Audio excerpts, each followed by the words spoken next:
So guys, ito po ang problem natin ngayon, yung kung paano mag-compute ng reaction ng simple beam. Ito po yung figure ng problem natin. We have a beam that is 4 meters in length from A to B. Mayroon po tayong concentrated load na 8 kilonewton. So, isolve po natin yung R1 at saka R2. So, find the reaction R1 and R2. So, mayroon po tayong principles actually sa mga ganitong problema. Yung summation of forces vertical is equals to 0. Summation forces or summation of moment is equals to 0. Summation forces horizontal is equals to 0. So, tatlong equation po yun ang principle natin ng statics. So, pagdating dito, wala po tayong summation forces horizontal dahil wala po tayong forces na pa-horizontal po. So, puro vertical lang po.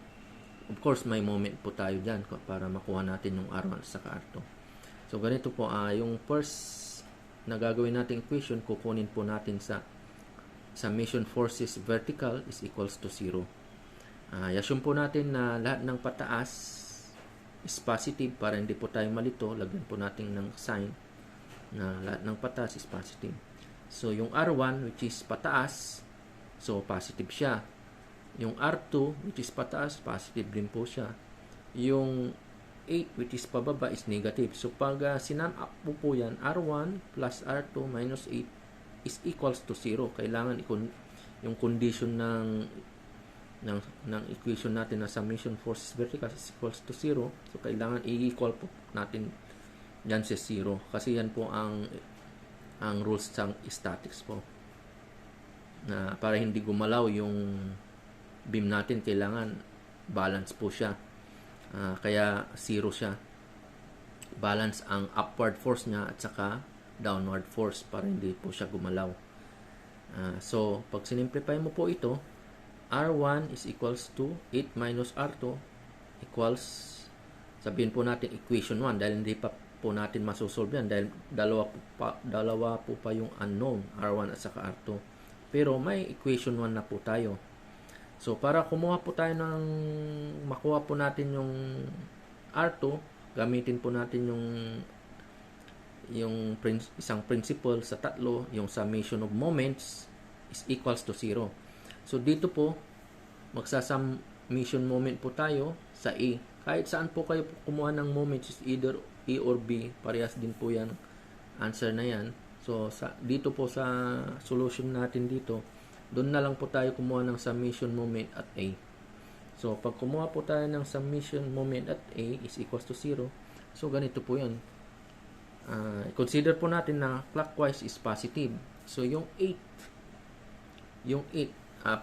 pag ganun po yan, pag ganun ang ikot, so, clockwise po siya, so, positive po siya. So, 8 times 1 kasi, 8 times 1 kasi yun yung moment arm. Dito po kayo nagmo-moment sa point A. So, clockwise, at saka ang moment arm niya is 1. So, 8 times 1.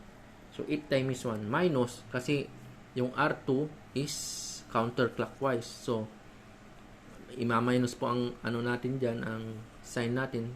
At saka ang moment arm niya is 1 plus 3 kasi ganun po siya kalayo doon sa pinagmo-moment po natin na A. Ganun po siya kalayo. Yun yung tinatawag na moment arm. So, 1 plus 3. So, 4 siya. So, pag makikita mo dito, R2 is times 4 is equals to 0 based sa principles natin.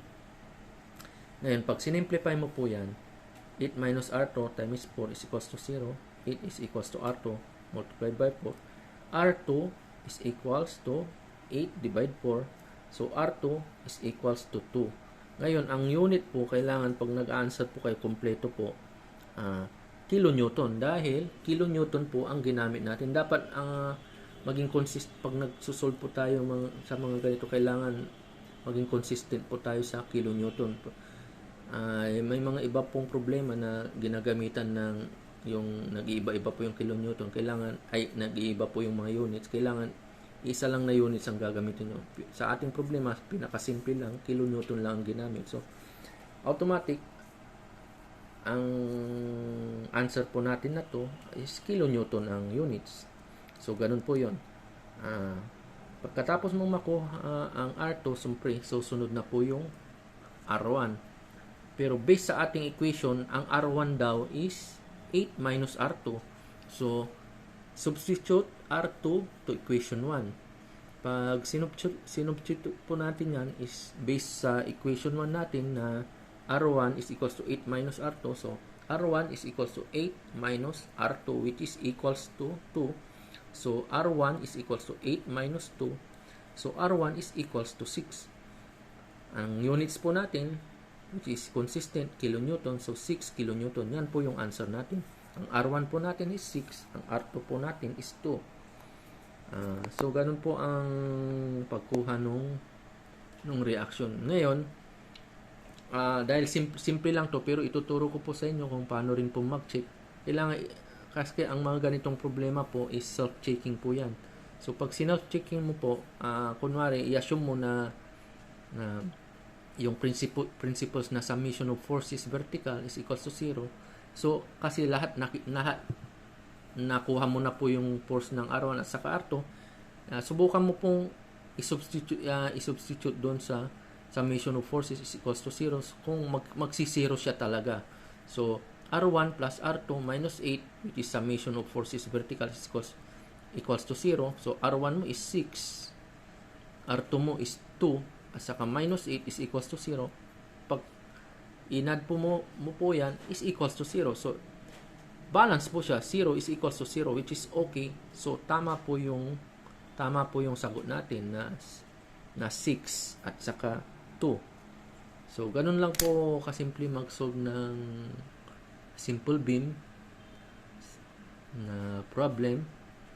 So, guys, ang dapat nyong malaman po dito na principle na pakatatandaan is yung tatlong principles ng statics na summation forces vertical is equals to 0, summation of horizontal is equals to 0, at saka summation of moment is equals to 0.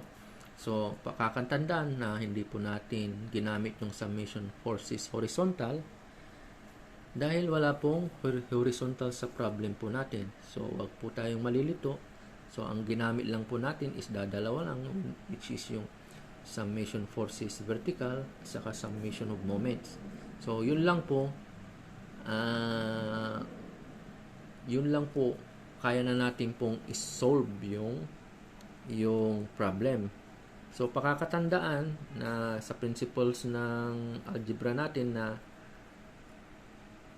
pag mayroon kayong independent equation na halimbawa is 3 equation, masosolve mo rin ang 3 unknowns. Kung halimbawang 2 equation lang ang makukuha mo at may 3 kang unknowns, hindi mo masosolve yun. So, yun ang tip ko po dyan. So, kailangan it's either equal yung unknowns mo at saka equation mo. Wag lang mas marami kang unknowns kaysa equation dahil hindi mo talaga masosolve yan. In our case is ang unknowns po natin is dalawa ang unknowns natin, R1 at saka R2. So, kaya nating isolve yan dahil mayroon po tayong independent equation na kinuha natin sa summation of forces vertical at saka summation of moment is equals to 0. So, dalawang equation po ang nakuha natin yan. Kaya nasolve po natin yung dalawang unknowns. So, basically, pag tinignan mo yung problem sa mga ganito, kailangan maximum 3 unknowns lang. Pag mga ganitong problem, nagkaroon ka ng 4 na unknowns, hindi mo yung masosolve, magagamit ka ng ibang method. So yun po ang pakakatandaan na yung ganong principles ng pagkuha. Actually, yun yung sinasabi ko na ngayon is yung algebra na yun. So, kung 3 unknowns, dapat mayroon kang 3 equations para ma-solve mo ang problem. So, hanggang dito na lamang muna mga guys. Siguro gagawa pa rin po ako ng ibang problems sa susunod na video ko na ganito pa rin para masanay po tayo. Kailangan po, ang payo ko lang po sa mga, kumbaga, kung engineering student po kayo, para po maging accurate ang mga calculation nyo, kailangan nyo talagang mag-practice. Practice solving lang talaga po ang engineering. Nung ako po ang nag-aaral sa engineering, napansin ko po na pag hindi ka nagpa-practice mag-solve ng mga problem, nangangapa ka pa kahit na alam mo yung paraan pero wala kang practice. Medyo may posibilidad na magkamali ka. So ang mathematics kasi exact science yan eh. So hindi ka pwedeng magkamali. So more practice sa pagsosolve, mas maganda po ang resulta, especially sa mga estudyante po.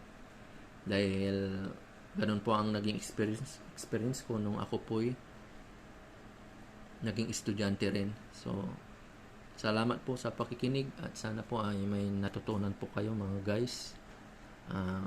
Kasusunod po ay magbibigay pa rin po ako ng similar problems para masanay po tayo. Salamat po.